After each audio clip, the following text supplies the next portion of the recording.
Good evening. Most of you are watching this on the evening of June 23rd of this year, 2020. And I'd like to welcome you to the first service of remembrance that we have done through Bristol Home Care and Hospice program. My name is Betty Burgess. I am the bereavement coordinator for the Bristol Health's Home Care and Hospice Agency. Before I say the other things I want to share with you, I'd like to urge you to prepare in just one way for something that will happen in a little while. If you had a way to add light to the room or the place where you are by opening a curtain, lighting a candle, turning on a lamp or a light switch, I'd like you to be ready to be able to do that. We have prepared tonight's service of remembrance in an effort to give us time to slow down, to be still, to remember loved ones who have died. In the quiet times, it's easier for thoughts and feelings to bubble up. This is an important part of the work of grieving and mourning. Our memories have meaning and purpose, and a purpose. Shakespeare, in Macbeth, wrote, and I paraphrase only slightly, "Give sorrow words. The grief that does not speak knits up the overwrought heart and bids it break." It helps to tell the stories, all the things about and that we remember about our loved ones. Did you know that there are possibly hundreds of people across the region and beyond who are here with you and me? And in my faith tradition, these words, neither death, nor life, nor angels, nor rulers, nor things present, nor things to come, nor powers, nor height, nor depth, nor anything else in all creation can separate us from the love of God. We are all connected. Soon, I will invite you to begin the service with me by lighting a candle, turning on a lamp, or opening a curtain, adding some light to the space you're sitting in now. And we will do that all together. We're not alone. We are connected. We are people gathered across space with a common need to remember loved ones, to say their name, to help carry each other's burdens now. Lastly, in my opening words, I add, may what is given be received, and this evening be a blessing to you and yours. Take what you need and leave the rest. Now, bring a source of light into your space, at your table, in your backyard, light across many homes, near and far. We are all connected. Welcome light. Welcome light.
A reading from Ecclesiastes. We'll be reading in both an English translation, but also in the beautiful sound of the original Hebrew language. For everything there is a season, and a time for every matter under heaven. L'chol ziman ve'et l'chol chefetz tachat hashamayim. A time to be born and a time to die. A time to plant and a time to uproot what's been planted. Et laladet ve'et lamut, et l'ta'ah ve'et la'akol natua. A time to kill and a time to heal. A time to break down and a time to build up. Et l'charog ve'et l'irpo, et lifrotz ve'et lifnot. A time to weep and a time to laugh. A time to mourn and a time to dance. Et livkot ve'et l'sahok, et sipud ve'et l'krod. A time to cast away stones and a time to gather stones together. A time to embrace and a time to refrain from embracing. Et l'haslich avanim ve'et knos avanim. A time to seek and a time to lose. A time to keep and a time to cast away. Et l'chavok ve'et l'irchok mechabek, et l'vakesh ve'et l'abed. A time to tear and a time to sow. A time to keep silence and a time to speak. Et l'simur ve'et l'haslich ve'et l'kroa ve'et l'pur. A time to love and a time to hate. A time for war and a time for peace. Et l'ahov ve'et l'shano, et Malchama ve'et shalom.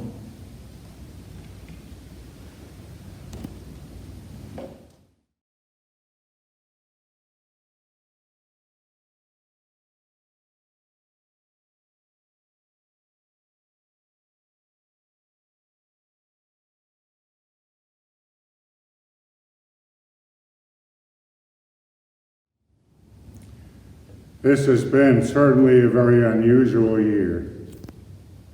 Compounding the grief that many people have been feeling over the loss of a loved one is the fact that they couldn't be there to hold the hand of their loved one or to speak with them if they were dying during the time of the pandemic. And there are many other losses, graduations that haven't occurred in the fullness of what we're used to, weddings that are postponed, so many things.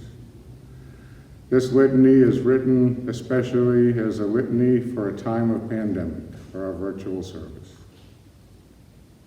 In this time of pandemic, they say that we need to practice social distancing. 6 feet should be enough. 6 feet, they say, to keep us safe.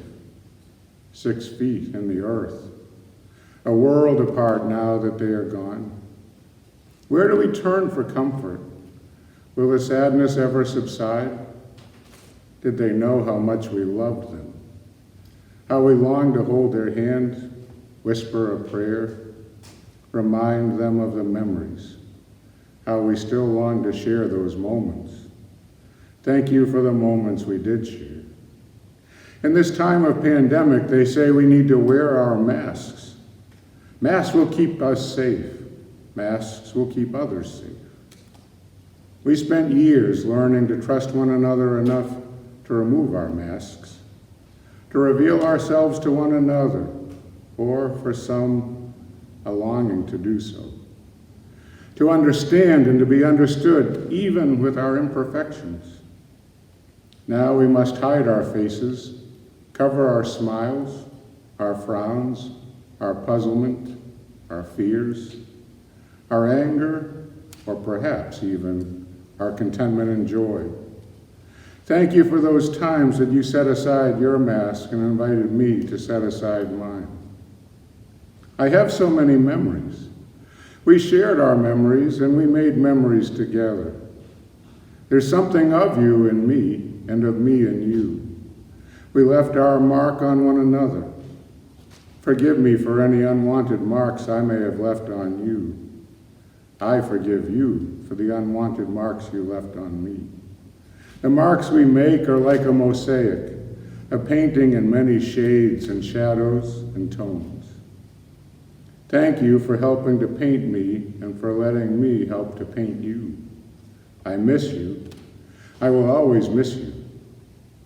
I see a robin, and I remember how much you loved to watch the birds foraging for their food in the yard, and waking to the chorus of their voices at the dawn of a new day. I think to myself, is it a sign? Somehow I feel close to you in these moments as I relive the memories, and dare I say, sense your presence here with me. Before I fall asleep, I pray that you might come to me in my dreams. I long to see you again, hope to see you again, and hear your voice. Thank you for all the time we spent together. May you rest in peace and in joy until we meet again.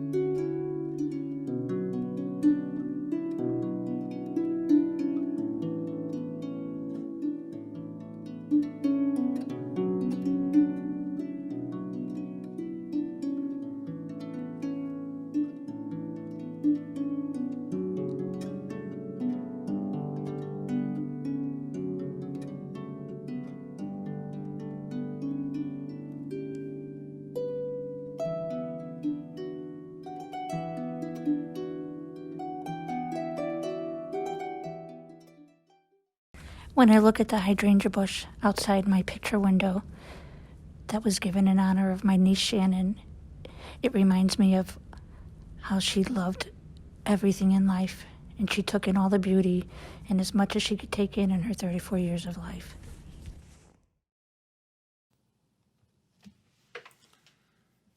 When I think of your mom, I think about what a wonderful childhood you gave us, how you used to play with us. You would jump out wearing that hood with the fringe like the big bad wolf, and we would laugh. You would read to us at night. You helped us to come to know God. You loved the Lord with such a strong faith. And when I went to college, in a sense, you went to college with me, something you had never been given the opportunity to do, but you would listen for hours. I would come home on the weekend and tell you some of the things I was wrestling with and learning. You grew with us, Mom. You were always there as a support and always there to cheer us on. You would put your hand on our head to give us a blessing before we'd go out to school, helping us to feel secure in God's love. And then when people in the neighborhood or among your friends would lose somebody through death, you and Dad would go and support them and help them and just help them in practical ways and just be there for them. And such a good listener, Mom. So many times I'm in a room with people now, and in a sense you're there with me to listen. As my listening and my desire to be of support and help really grew out of what you modeled for us. We miss you, Mom. I look forward one day to see you again. I often think about, remember, my father-in-law. We laughed a lot together. I truly believe we were and still are friends. I am very fortunate to still be able to hear his laughter, see him in my mind's eye laughing, and that feeling where you share with someone a connection. And That's my father-in-law. Wife of over 58 years, friend of over 61 years, passed away in November of 2019. I once, Tevye-like, asked, "Do you love me?" She replied, "Of course I do, but you're like a pair of old, comfortable shoes." To quote Joni Mitchell, "You don't know what you've got till it's gone." I miss being on her feet.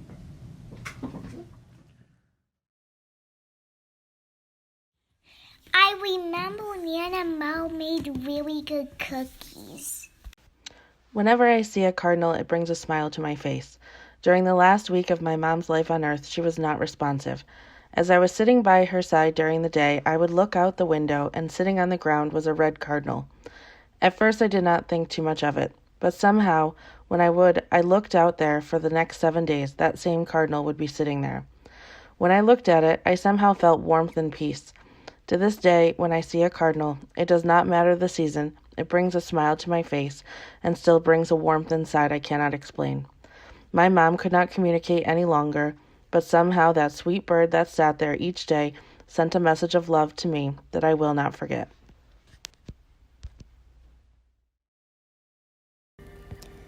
For the patients that I lost. I feel the loss more than ever now. Maybe because it was just too many, too much, all at once. It hurts more to think about the loved ones left, now all alone in their homes, struggling to find their new purpose. I see everyone's faces, how they've changed. The world is not the same. I am not the same. I feel the loss. If only they knew how much they gave me, how much they taught me. I hope they knew that I was with them all along. I hurt with them. I cry with them. I hope with them. If only there was more I could do, we could do. I'm still here. We're still here. We're just here, pressing on. I feel the loss.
A time to weep and a time to laugh, a time to mourn and a time to dance.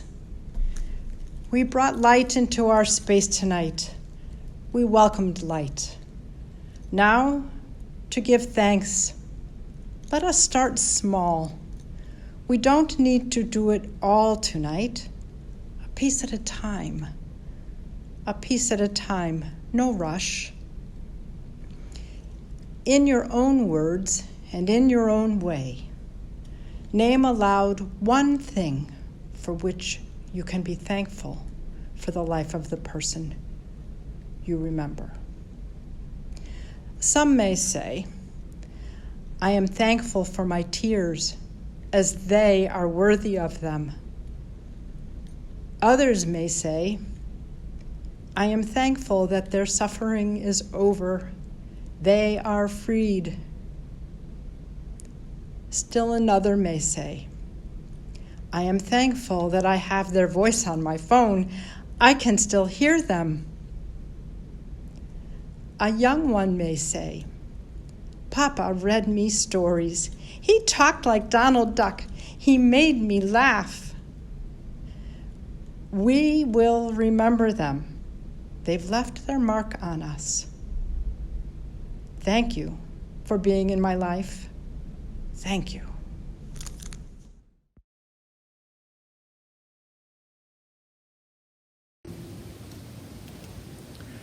Hear me and bring me, Creator, Holy One, universal all in one, into stillness for a time. Allow my deep breath to calm and reassure me. Release me of heavy grief, of shriveling anxieties, of dead certainties, so that softened by the silence and surrounded by the light, I can be opened to that which gives life to me and all beings. Receive this blessing. May you have wholeness, be held in completeness by that which is mixed together, sorrow and joy, and may you be filled with deep